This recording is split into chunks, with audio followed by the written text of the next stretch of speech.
We start on this Sunday night with gunfire on a busy weekend in Indianapolis. Metro Police investigating 6 shootings in the span of 3 hours Saturday night, including this one right in the heart of downtown Indy. That scene was just south of Monument Circle, and now we've learned a juvenile was injured and 2 men injured in this shooting. Now, officers responded to Washington and Meridian Streets just before 11 o'clock last night. They found 2 people, a boy and a man, with gunshot wounds there. They were taken to the hospital in stable condition. A 3rd adult victim was later confirmed shot, who's also expected to recover it. All of this happening as downtown was packed with people on a Saturday night.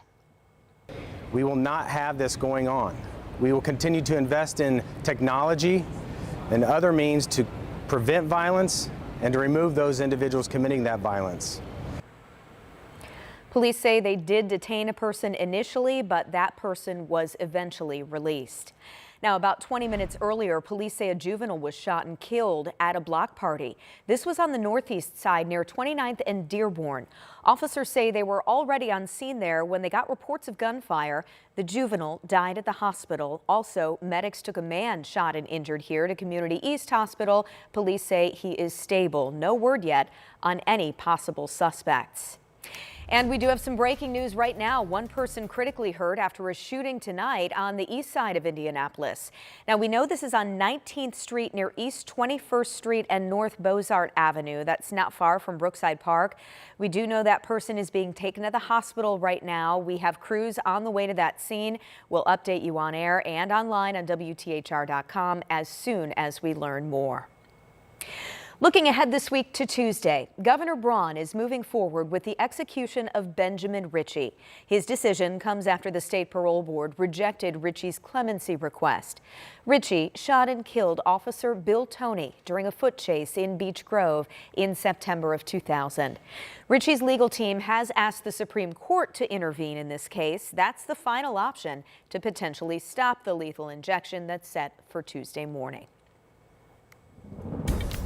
All right, it's 6:02 and we want to get you some new information tonight on that severe weather we experienced on Friday. The National Weather Service just confirming 2 tornadoes, Matt, after survey crews essentially went out again today. Yeah. So what are we looking at? So now they're going through all their paperwork. They've gotten all the ratings, but they've got to publish the full report. Okay. And they're going to send that out at some point this evening. So at some point we'll get you some more information. But like you said, they wanted to give us something before the full report is ready. And that something was 2 separate tornadoes touched down on Friday. You guys remember some of those videos of that wedge tornado across Greene County. We don't have a rating and we don't have an exact path yet, but they said, of course, it went through the town of Linton. We know those folks in western Greene County got hit pretty hard.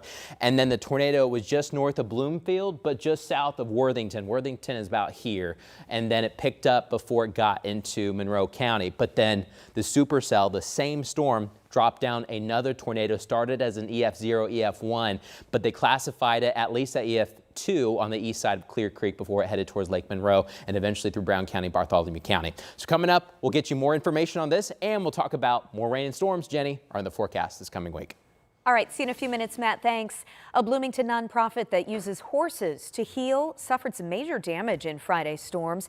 People and Animal Learning Services, or PALS, says its main barn was destroyed and some other buildings damaged as well. You can see here in this video. Luckily, none of the horses were seriously hurt. They've now been moved elsewhere. PALS will be closed this week because of that storm damage. And storm relief supplies now available in Monroe County. Those impacted by Friday's tornado can pick up tarps and totes at Sherwood Oaks Christian Church from 5 until 8 Monday and Tuesday. The church is also taking donations of only tarps and totes from noon until 5 on Monday and Tuesday. Right now at the Indianapolis Motor Speedway, drivers are on track for the final day of Indy 500 qualifying. A shootout for the pole happens in just about 20 minutes from now, and we have already had a day full of drama at 16th and Georgetown. Our Dominic Miranda is at IMS for us to break it all down. If you thought the drama stopped at qualifying day 1, you were dead wrong. Qualifying day 2 brought all sorts of drama, all sorts of action out on the racetrack. There's no doubt about that, so let's get you right into it. Starting off the day in practice, Team Penske's Scott McLaughlin, who was second fastest after day 1 of qualifying, hits the wall. A scary looking wreck. That's 2 days in a row now. 3 drivers undergoing some serious sliding. Not pretty at all. Scott McLaughlin went back to the medical center. He was seen, cleared, released. Everything good. He got out of the car immediately, but a huge blow for Team Penske, no doubt about it. And they didn't stop there, but Scott McLaughlin walking us through what exactly happened. Just ran a little light on downforce, and I tried to finish the run. You know, it was coming to the end, and I was just trying to make sure I got round.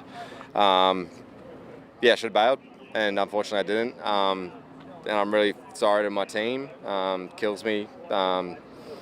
But you know, it's a character building day, I guess you could say. Obviously heartbreaks for Scott McLaughlin, but the hits kept on coming for Team Penske. In the line for qualifying, we saw Will Power and Joseph Newgarden wheeled back to the garages, allegedly failing tech, and they were not able to qualify. So now Scott McLaughlin already decided he was not going to come back for qualifications because of that wreck. Joseph Newgarden and Will Power joining him. So Team Penske drivers will start 10, 11, and 12, McLaughlin, Newgarden, and Will Power in their qualifying order from day 1, so they did not get out on the track and race today. As far as what happened on the track, even more fireworks. Felix Rosenquist sitting P1 right now, ahead of Fast 6 a little bit later on in the day. Pato Award 2. Robert Schwartzman, the rookie, my goodness, what a few days it's been for him. He's sitting at P3 right now. Scott Dixon, Alex Palou, and Takuma Sato rounding out your Fast 6. We'll see how that order shakes up if it takes hold. Alex Palou is the fastest on day 1, not so much here on day 2. So much can change. You gotta be perfect when it comes to qualifications. It's the most important 4 laps in all of racing. So that's your Fast 6 as it stands right now. We'll have a report for you coming up tonight at 11 with how it shakes out, and most importantly, who gets bumped from the 109th running of the Indianapolis 500. Marcus Armstrong, Rinus VeeKay, Marco Andretti, and Jacob Abel battling out for those final 3 spots in the field. We'll see. Not lacking drama here at Indianapolis Motor Speedway. We'll see it tonight at 11. For now, Dominic Miranda, 13 Sports. All right, Dom, thanks. It has been a great day out there, right? The Indiana Fever, who are fresh off a season-opening win on Saturday. Today, a few members of the team, you can see them here. They visited the Indianapolis Motor Speedway. Aaliyah Boston, Michaela Timpson, and head coach Stephanie White got a feel for all the excitement at the track. Coach White also waved the green flag to start practice. I'm just excited to be here and be in a different seat. You know, when I used to come as a kid, I was sitting in the stands, and you know, now I get to experience this with my children, one of which is a huge race fan. So for him to be able to see things at this level, and for me to be able to see it through his eyes, is pretty special. It's just kind of insane. It's fun. It's an experience that you can't get anywhere else. And so for me, when we went up there and we looked at how big the track is, and Colton was talking to us about how fast the average speed is, I was like, that's insane. I was actually at the track this afternoon, people cheering, Aaliyah, Aaliyah. She gave a couple waves as well. It was both Boston and Timpson's first time at the Indianapolis Motor Speedway. Well, it was a busy day at IMS, and not just for the drivers. Close to 200 Hoosiers took a solemn oath in the shadow of Pagoda Plaza with their families looking on. Our Emily Longnecker was there for the special moment. Under a bright blue sky Sunday morning, women at the Indianapolis Motor Speedway stopped what they were doing, put their hands over their hearts, and focused their eyes on the flag.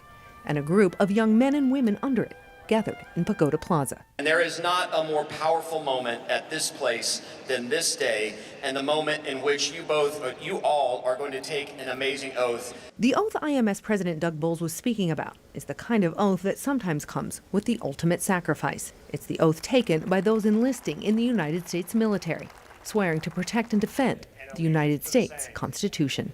180 young Hoosiers from all across the state took that oath this weekend, with their proud families and grateful strangers looking on.